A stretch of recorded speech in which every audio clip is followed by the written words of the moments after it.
మాటగా యోహాను సువార్త 19వ అధ్యాయము 26 నుంచి 27 వరకు చదువుతుంది.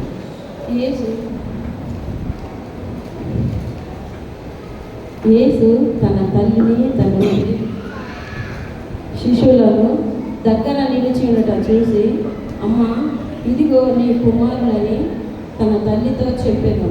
తరువాత శిష్యులను చూసి, ఇదిగో నీ తల్లి అని చెప్పాను. ఆ గడియ నుండి ఆ శిష్యులు ఆమెను తన ఇంట చేర్చుకునేను. దేవుని మాటను జీవించాల్సిందిగా.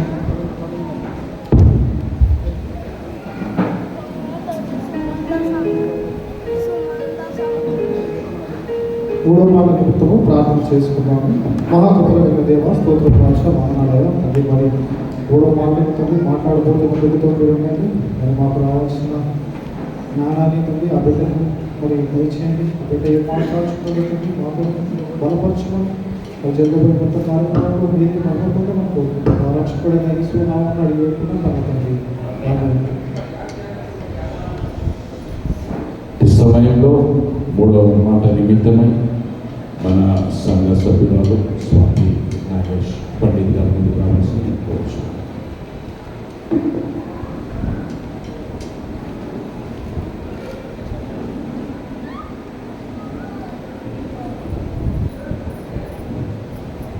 ప్రార్థన చేసుకున్నాము.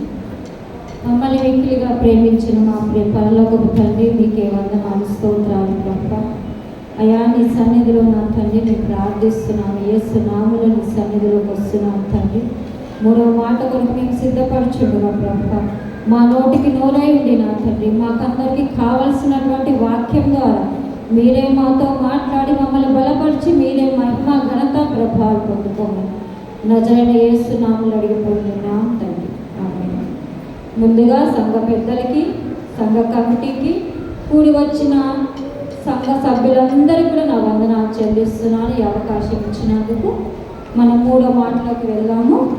మరి యోహాను సువార్త 19వ అధ్యాయము 26, 27 వచనాలు చూసుకున్నప్పుడు యేసు ప్రభు శిలువలో మరి తల్లిని గురించి మాట్లాడుతున్నాడు. అమ్మా, ఇదిగో నీ కుమారుడు అని చెప్పి తల్లి వైపు చూసి చెప్తా, మరొక వైపు నుంచి శిష్యులతో చెప్తూ ఇదిగో నీ తల్లి అని చెప్పి ఆయనకి తన తల్లిని అప్పగించడం చూస్తున్నాం.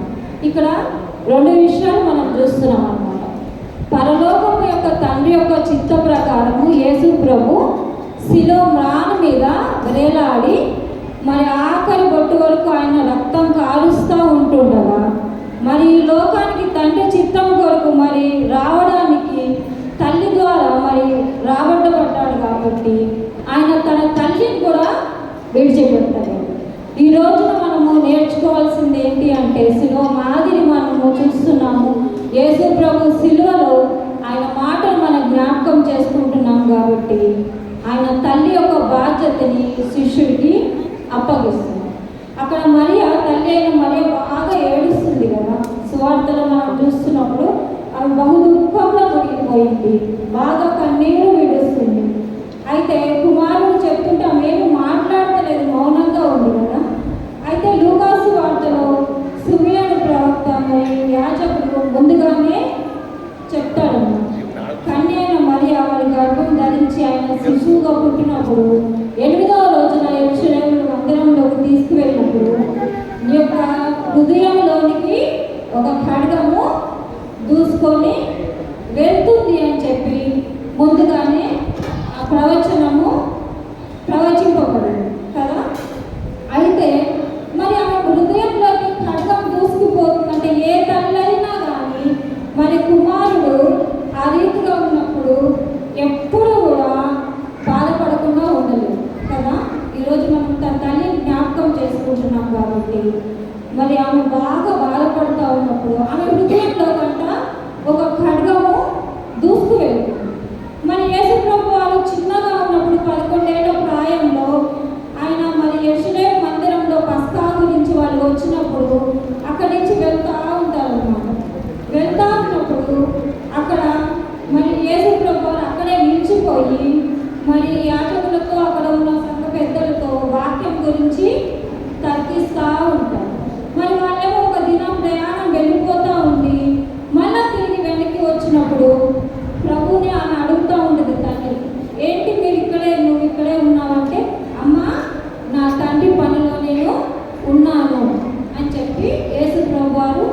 జవాబు ఇవ్వడం జరుగుతుంది. తల్లి ఆ మాటని మనసులో పెట్టుకుంటుంది. మరి లోక పాపముల కొరకు ఆయన ఈ లోకానికి రావాల్సి వచ్చి శిలోమాను మీద వేలాడుతున్నప్పుడు తల్లి చాలా బాధపడతాడు. మరి ఆయన నీతిమంతుడు, కానీ ఏ తప్పు కూడా చేయలేదు. కానీ శిలోమాను మీద వేలాడుతా తల్లిని మర్చిపోతాడు. మనం కూడా ఈ రోజున ఒక మాటను జ్ఞాపకం చేసుకోవాలి. ఏంటి అంటే మన తల్లిదండ్రులను మనము సన్మానించాలి. నిర్గమాకాండము 20 అధ్యాయంలో చూసుకున్నప్పుడు నీ తల్లిదండ్రుల్ని నీవు సన్మానించుమని వాక్యం సెలవిస్తుంది. అదే మాటని ఆయన అక్కడ సిలువలో నెరవేరుస్తున్నాడు యేసు ప్రభు కదా. నీవు దీర్ఘాయుష్మంతుడగినట్లు నీ తల్లిని నీ తండ్రిని సన్మానించుము అని వాక్యం సెలవిస్తుంది. మరి అప్పటి మాటలు ఆ సిలువ ధ్యానాలు కొన్ని సంవత్సరాల నుంచి మనం ధ్యానిస్తూ వస్తున్నాం కదా. ఈ కాలంలో అయితే మరి మనకి వర్తించగలిగినటువంటి వాక్యము తల్లిదండ్రులకు మనము విధేయత కలిగి ఉండాలి. యవన కాలంలో ఉన్నటువంటి బిడ్డలు తమ తల్లిదండ్రులకి విధేయత కలిగి ఉండాలి. ఇప్పుడు జరుగుతున్న పరిస్థితులు అయితే తల్లిదండ్రులకి విధేయత లేనటువంటి పిల్లలని మనము చూస్తున్నాం కదా. మనకు కూడా ఒక అర్థం చూసుకొని వెళ్తూ ఉంటుంది. ఇప్పుడు కాలంలో మనం ఆలోచిస్తూ ఉంటాం. యేసు ప్రభు ఏ తప్పు చేయకుండా ఆయన అసలు మీద వేలాడుతున్నప్పుడు తల్లి బాధపడుతుంది కదా. మన పిల్లలు కూడా యవన కాలంలో తల్లిదండ్రుల మాట వినకుండా మరి వాళ్ళకి ఇష్టమైన మార్గంలో వాళ్ళు వెళ్ళిపోతూ ఉన్నప్పుడు తల్లిదండ్రులుగా మనం కూడా బాధపడుతూ ఉంటాం. చాలా బాధపడతాం. ఎవరికి చెప్పుకోలేము. చెప్పుకుంటే ఏమంటారో అని చెప్పి సందేహాలతో మనల్ని మనమే దేవుడి సన్నిధిలో కన్నీళ్ళు గార్చుకుంటా బాధపడతాము. యేసు ప్రభు శిలువను మోసుకొని వెళ్తా ఉన్నప్పుడు మన శిష్యులంతా శిష్యులు ఎవరు లేరు, అక్కడ స్త్రీలు ఉంటారు. స్త్రీలంతా మరి ఆయన వెంబడిస్తా ఏడుస్తా ఉన్నప్పుడు ప్రభు ఒక మాట అంటారు, అమ్మా నా కొరకు మీరు ఏడవకండి, కానీ మీ కొరకు మీ పిల్లల కొరకు ఏడవండి అని చెప్పారు. అంటే ప్రభువుకి తెలుసు మన కుటుంబాల గురించి, మన పిల్లల గురించి, మన పరిస్థితుల గురించి అన్నీ తెలుసు కదా. అందుకనే విలాప వాక్యాలు ఒకటి ఉంటుంది, రేపు మొదటి జామున లేసి నీ పిల్లల కొరకు నువ్వు కన్నీరు విడవమని అంటున్నాడు కదా యేసు ప్రభు. మరి ప్రార్థన చేయాలి మన పిల్లల గురించి, విజ్ఞాపన చేయాలి. సేమ్ టైం మనం ఇంకోటి ఏం చేయాలంటే వాళ్ళ మంచి మార్గంలో కూడా నడిపించాలి. మరి యేసు ప్రభు కూడా మరి ఆయనకి ఇచ్చినటువంటి ఆ బాధ్యతని మర్చిపోతలేడు. అక్కడ మరి వాళ్ళ సహోదరులు లేరు, సహోదరులు లేరు, మరి వాళ్ళ తమ్ముళ్ళు చెల్లెళ్ళు లేరు అక్కడ సిలువ వేయబడినప్పుడు. మరి అక్కడ పైన మనం చూసుకొచ్చినప్పుడు మరి మరియా కొంతమంది స్త్రీలు అక్కడ ఉండడము మనము చూస్తున్నాం కదా. అయితే శిష్యుడు యోహాను మాత్రమే అక్కడ ఉన్నట్టుగా ఉంది కాబట్టి మరి ఆయనకు అప్పగిస్తున్నాడు. కానీ మనకి ఛాన్స్ లేదు కదా, అవకాశం లేదు. మన తల్లిదండ్రులు మనమే చూసుకోవాలి. ఇప్పటి కాలంలో చాలా వరకు కుటుంబాల్లో మరి తల్లిదండ్రుల్ని సరిగ్గా చూసుకోనటువంటి పరిస్థితి లోకంలో మనం చూస్తున్నాం. వృద్ధాశ్రమాలు, అనాథాశ్రమాలు విడిచిపెట్టడం, కొద్దిగా డబ్బు ఉంటే తీసుకువెళ్ళి వృద్ధాశ్రమాల్లో తీసుకువెళ్ళి విడిచిపెట్టారు. ఎవరు కూడా బాధ్యత తీసుకోవడానికి ఇష్టపడినటువంటి పరిస్థితులు మనం ఈ కాలంలో చూస్తున్నాం. ఎందుకు అంటే స్త్రీలు కానీ పురుషులు కానీ, స్త్రీలు కూడా సమానంగా మరి పురుషులతో ఉద్యోగాలు చేయటము, కుటుంబ బాధ్యత, ఉద్యోగాలు చేసుకుంటా సరిగ్గా చూసుకున్నటువంటి పరిస్థితులు మనం చూస్తున్నాం. కానీ ప్రభువే మనకు మాదిరి కదా. మరి ఆయన చెప్తున్నాడు మనము ఆయన మాటకి విధేయత చూపించాలి కదా. కాబట్టి మనకి ఇచ్చిన బాధ్యత ప్రకారంగా మన తల్లిదండ్రుల్ని మనము చక్కగా చూసుకోవాల్సిన బాధ్యత మన మీద ఉంది. చాలా వరకు చెప్తా ఉంటారు, మరి మా తల్లిదండ్రులు మాకు ఆస్తులు ఇవ్వలేదు, మా తల్లిదండ్రులు ఆడపిల్ల పిల్లలనే వాళ్ళనే చూస్తున్నారు, లేకపోతే వాళ్ళు మా మాట వినడం లేదు, లేకపోతే వాళ్ళు మా పిల్లల్ని చూడడం లేదు. ఒక్కొక్క మనిషిని అడిగితే ఒక్కొక్క సాక్ష్యము, ఒక్కొక్క సమస్య వాళ్ళ లోపల నుంచి బయటికి వస్తూ ఉంటుంది కదా. కానీ మన సంఘంలో నేను 20 సంవత్సరాలు ఇక్కడ కాబట్టి 2001లో నేను వచ్చాను కాబట్టి చాలా విశ్వాసులు. ఇంకొకటి నేను గమనించింది ఏంటంటే సరౌండింగ్లో మరి 2 డేస్లో కానీ మనం దర్శిస్తూ ఉంటాం. మామూలుగా వెళ్తూ ఉన్నప్పుడు మన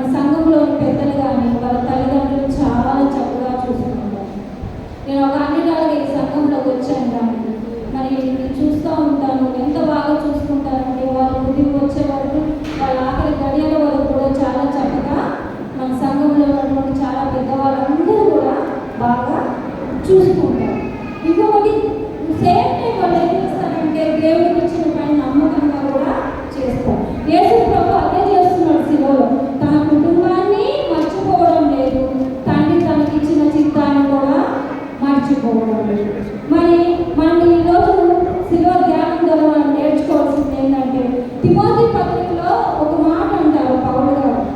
తిమోతి పత్రికలో చూసుకున్నప్పుడు మరి ఏమంటారంటే 5వ అధ్యాయం 8వ వచనం చూసినప్పుడు, ఎవడైనా తన ఇంటి వారిని సంరక్షించకపోతే అవిశ్వాసి కన్నా చెడ్డవాడు. మరి మనమందరం విశ్వాసం కదా, మనం దేవుల్లో వస్తాము, ఆదివారం సండేస్కి వస్తాము, దేవుడికి ఇవ్వాల్సినవి ఇస్తాము, అన్ని కార్యాలు చేస్తాము, ఉద్యోగాలు చేస్తాము, కుటుంబాన్ని చూసుకుంటాం. కానీ కుటుంబాన్ని కూడా మనం చూసుకోవాలని పౌలు భక్తుడు చెప్తున్నాడు. ఎవరైనా కానీ వాళ్ళ ఇంటిని సరిగ్గా చూసుకోకపోతే అల్ప విశ్వాసి కంటే కూడా చెడ్డవాడు అని చెప్పి వాక్యం సెలవిస్తుంది. ఎందుకంటే దేవుడు మనకు ఆ బాధ్యత ఇచ్చాడు. ఆది కాలంలో మన స్త్రీని పురుషుని సృజించింది ఆయనే, ఒక కుటుంబాన్ని సృజించింది ఆయనే. అనేక కుటుంబాలు కలిస్తే కానీ ఒక సంఘంగా మనమందరం ఇక్కడ కూర్చొని ఉన్నాము. కాబట్టి మన కుటుంబాన్ని మనము చూసుకోవాల్సినటువంటి వారమైన మన పిల్లలు కూడా నమ్మకంగా విధేయత కలిగి తల్లిదండ్రులకి లోబడి ఉంటారు. దేవుడి వాక్యాన్ని బట్టి నీ తల్లిదండ్రులు నీవు సన్మానించమని వాక్యం సెలవిస్తుంది. కాబట్టి యేసు ప్రభు కూడా లూకా సువార్త 2వ అధ్యాయంలో తన తల్లిదండ్రులకి లోబడి ఉండినాడు. మరి యేసు ప్రభు తన తల్లినే ఎందుకు అక్కడ అప్పగిస్తున్నారంటే, యేసు ప్రభు వాళ్ళ శిలువ సమయానికి వచ్చేటప్పటికి యోసేపు అక్కడ లేవు. ఆయన పరిచర్యకు రాకముందే చరిత్ర ప్రకారం ఆయన చనిపోయినట్టుగా చరిత్రకారులు రాసి ఉంచినారు అన్నమాట. అందుకనే తన తల్లిని శిష్యుడికి అప్పగిస్తున్నారు. మనం అందరం అనుకోవచ్చు, మనకి మరియకి యేసు ప్రభు తర్వాత లోకానుసారమైన మన లోక ప్రపంచం వివాహమైన తర్వాత పిల్లలు ఉంటారు. మరి కొడుకులు ఉన్నారు, కూతురు ఉన్నారు. ఒకసారి యేసు ప్రభు వాక్యం చెప్తున్నప్పుడు కూడా వాళ్ళు వస్తారన్నమాట. నీ తల్లి నీ సహోదరులు వాళ్ళందరూ వచ్చారంటే, ఎవరు నా తల్లి ఎవరు నా సహోదరులు శిష్యుల వైపు చూసి అంటారన్నమాట. ఎవరు నా తల్లి ఎవరు నా సహోదరులు, నా తండ్రి చిత్తానుసారంగా ఎవరైతే నెరవేరుస్తారో వాళ్ళే నా తల్లి నా సహోదరులు అని చెప్పి ప్రభు చెప్తారు. అయినప్పటికీ కూడా మళ్ళీ ఆ శిలువలో ఆ మాటను ఆయన మర్చిపోతలేడు. మరి శిలువలో వాడు ఎందుకు మర్చిపోవడం లేదు ప్రభు అంటే, మరి యేసు ప్రభు శిలువ ఎక్కే సమయానికి మరి మరియమ్మ పిల్లలు మారు మనసు పొందినట్టుగా కానీ, మరి ఆయన ఎందుకు విశ్వాసం ఉంచినట్టుగా కానీ, మరి ఆ శిలువ సమయంలో ఆ శిలువ దగ్గర వాళ్ళు ఎవ్వరు కూడా అక్కడ లేరు. అందుకని యేసు ప్రభు మరి శిష్యుడికి అప్పగిస్తారు. సేమ్ టైం ఇంకొకటి ప్రభు ఏం చేస్తున్నాడంటే, తన పరలోకపు తండ్రికి ఆయన అప్పగించుకుంటున్నారు. ఎందుకు అంటే ఆయన ఈ లోకానికి వచ్చి ఆఖరి గడియల్లో ఉన్నారు. మనందరి పాపముల కొరకు ఆయన శిలువ మాను మీద వేలాడుతూ ఉన్నారు. చాలా వరకు చూసుకుంటే మరి ఎక్కడ చూసినా యేసు ప్రభు పరిచర్యలో ఆయన పదే పదే ఒక మాట మాట్లాడుతూ ఉంటారు. నా తండ్రి చిత్తాన్ని నేను నెరవేర్చడానికే ఈ లోకానికి నేను వచ్చి ఉన్నాను. మరి యోహాను సువార్తలో మత్తయి సువార్తలో వాటన్నింటిలో కూడా మరి మత్తయి సువార్త 3వ అధ్యాయంలో మనం చూసుకుంటే, ఆయన బ్యాప్టిజం తీసుకొని బయటికి వచ్చినప్పుడు ఒక స్వరం పరలోకం నుంచి వినిపిస్తా ఉంటదన్నమాట. ఈయన నా ప్రియ కుమారుడు, ఈయన యందు నేను ఆనందిస్తున్నాను అని చెప్పి ఒక స్వరం వినిపిస్తుంది. యేసు ప్రభు వారు పదే పదే ఆ మాటను చెప్తా ఉంటారు. అక్కడ శాస్త్రులు పరిసరాలు ఆయన్ని వ్యతిరేకంగా మాట్లాడుతున్నప్పుడు కూడా ఆయన ఒకటే అంటారు, నా తండ్రి ఏమి చేయుచున్నాడో యోహాను సువార్తలో అంటారు.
పరిస్థితి. ఎందుకు మనం అలా అవుతున్నాము అంటే వాక్యం తెలవక. నిజంగా యవ్వన కాలంలో యవ్వనస్తులు కానీ యవ్వనులు కానీ ఎందుకు ప్రతినిధిస్తున్నారంటే దేవుని వాక్యము తెలవక. నేను మా పిన్ని వాళ్ళ ఇంటికి వెళ్ళినప్పుడు నేను ఒక స్త్రీని చూస్తాను. నాకు చాలా ఆశ్చర్యం అనిపిస్తుంది, బాధ కూడా అయింది. మరి నేను ఎందుకు షేర్ చేస్తున్నానంటే ఆమెకి 110 ఏళ్ళు దగ్గర ఉంటాయి. నడుము బాగా వంగిపోయి ఉంటుంది, అన్ని రాళ్ళు. మరి క్రిస్టియన్స్లోకి కన్వర్ట్ అయ్యి బ్యాప్టిజం తీసుకొని మరి యేసన్న మందిరానికి ఎక్కడికో వెళ్తూ ఉంటుంది. ఆమెని 2 కొడుకులు మరి కూతురు ఉన్నారంట. ఎవరు కూడా ఆమెను పట్టించుకోరు. మనం ఇంత ఏజ్లో మరి మనం ఉంటాం కదా, ఆమె 110 సంవత్సరాల్లో ఒంటరిగా తన పని తానే చేసుకుంటుంది. ఆమె తన వచ్చిన పింఛన్తోనే బతుకుతాడు. కూతురు దగ్గరికి వెళ్తే ఏమంటారంటే అల్లుడు, నీ తల్లి ఆస్తి కొడుకులకు పంచిపెట్టింది కదా, ఎందుకు చూడాలి, 2 రోజులు ఉండగానే ఎడగొట్టేస్తారు. చూడరు. కొడుకులు ఏం చేస్తారు, వాళ్ళకున్న స్థలంలో ఒక ఇల్లు ఇచ్చేశారు. అక్కడే ఆ ముసలాన్ని ఉంటుంది. నిజంగా నేను షాక్ అవుతాను, వెళ్ళినప్పుడల్లా పలకరించి వస్తానని.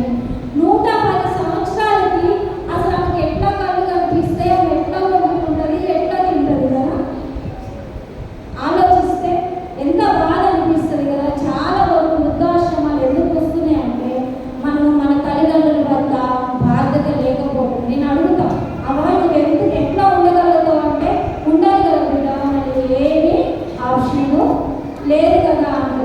ఇంకొకటి ఆమెలో చాలా నచ్చిన విషయం ఏంటంటే అంత 100-105 సంవత్సరాలకి ఆమె సండే చర్చికి వస్తుంది. ఆ కర్ర పట్టుకొని ఆ నడుమున వంగి అట్లాగే ఆటో ఎక్కి ఆ మందిరానికి వెళ్తూ ఉంటుంది. మళ్ళీ ఆదివారం సండే కూడా మిస్ చేయదు. చుట్టుపక్కల ఉన్న వాళ్ళు ఏమన్నా ఇస్తే ఆమె వండుకొని కొద్దిగా అన్నం వండుకొని గంజో మజ్జిగో వేసుకొని తినాల్సిన పరిస్థితి వస్తుంది. ఎందుకు వస్తుంది అంటే ఆస్తులు తీసుకుంటారు, అన్నీ తీసుకుంటారు, కానీ తల్లిదండ్రుల్ని పట్టించుకోరు. యేసు ప్రభు మనం శిలువను ఈరోజు జ్ఞాపకం చేసుకుంటున్నాం కదా. మరి ఆయన రాసిన ఆజ్ఞలో ఒక ఆజ్ఞని తల్లిదండ్రులు నీవు సన్మానించుము అని అంటున్నాం. ప్రతిరోజు మనం సన్మానించకపోయినా పర్వాలేదు, కానీ వాళ్ళని చక్కగా గౌరవించి వాళ్ళని ఆ ముదిమి వచ్చే వరకు వాళ్ళని మనం చక్కగా చూసుకుంటే వాళ్ళు చాలా సంతోషిస్తారు కదా. మరి యేసు ప్రభు కూడా తండ్రి అంట సంతోషిస్తున్నాడంట ఆయన పట్ల. ఈయన నా ప్రియకుమారుడు, ఈయన అంత నేను ఆనందిస్తున్నాను కదా. తండ్రి బాధ్యత విడిచిపెట్టడం లేదు యేసు ప్రభు, కానీ సేమ్ టైం తల్లిని కూడా మర్చిపోవడం. మనం కూడా ఏం చేయాలంటే మనం ఇచ్చిన ఈ లోకంలో ఏ బాధ్యతను కూడా విడిచిపెట్టదు. ఇంకొకటి తండ్రి చింతాన్ని కూడా విడిచిపోతుంది. పిల్లల విషయానికి వస్తే కొన్నిసార్లు తల్లిదండ్రులకు అవిధేయంగా వెళ్ళిపోతూ ఉంటారు. నేను ఒక సాక్ష్యం విన్నాను, చాలా గొప్ప సేవకుడు. మళ్ళీ ఇంకొకటి ఏం చెప్తూ ఉంటుందంటే సేఫ్టీ మనం దేవుడి పరిచయంలో ముందుకు వెళ్ళిపోతూ ఉన్నప్పుడు దేవుడి సేవకుడు పిల్లలు సరిగ్గా లేకపోతే పిల్లలు వాళ్ళ మాట వినకుండా లోకానుసారంగా జీవిస్తూ ఉంటే మరి ఆ పరిచయం వాళ్ళు విడిచిపెట్టాలా? విడిచిపెట్టదు. ఎందుకు అంటే వాళ్ళకి దేవుడు ఇచ్చాడు ఆ తలాంతి వాడుకోము. నేను ఒక సాక్ష్యం విన్నాను, చాలా గొప్ప సేవకుడు వాళ్ళ కుమారుడు మరి తండ్రి పగలంతా నేను పరిచయంలో వెళ్ళి పరిచయం చేసి వస్తూ ఉంటే కుమారుడు లోకానుసారంగా యవ్వన కాలంలో కాలేజెస్లో మరి వ్యసనాలకి లోనైపోయి ఆ కుమారుడు తండ్రి మాటకి అవిధేయంగా జీవించినప్పుడు ఒకసారి ఒక మందు బాటిల్ తీసుకొచ్చి కూర్చుంటే తండ్రి పరిచయం చేసి వచ్చి ఆ బాటిల్ తీసి కింద కొట్టి ఏమన్నా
కొన్ని సిచ్యువేషన్స్లో ఉన్నప్పుడు దేవుడు పిలిపించినప్పుడు కొంతమంది ఏమంటారంటే నా ఇల్లే ఇలా ఉంది, నా పిల్లలే ఇలా ఉన్నారు, నేను దేవుడు పరిచయని ఎలా చేయాలి, లోకం చూస్తే ఇలా మాట్లాడుతుంది అని చెప్పి చాలా కృంగిపోతూ ఉంటారు, చాలా బాధపడుతూ ఉంటారు కదా.